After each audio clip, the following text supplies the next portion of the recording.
আপনার plastic surgery করতে হবে। প্লাস্টিক সার্জারি করতে কত টাকা লাগবে? 2 লাখ টাকা লাগবে। আর যদি আমি প্লাস্টিক নিয়ে আসি? সাথে সুপার গ্লুও নিয়ে আসেন, ফ্রিতে করে দেব।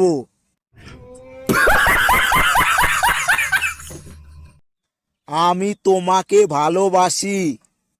আমিও তোমাকে ভালোবাসি। আসলে আমি তোমাকে অনেক বেশি ভালোবাসি।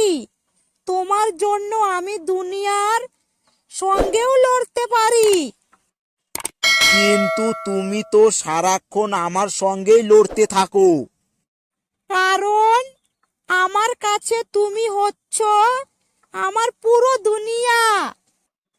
আর আমার কাছে তুমি হলো আমার নিচেরটার দুনিয়া।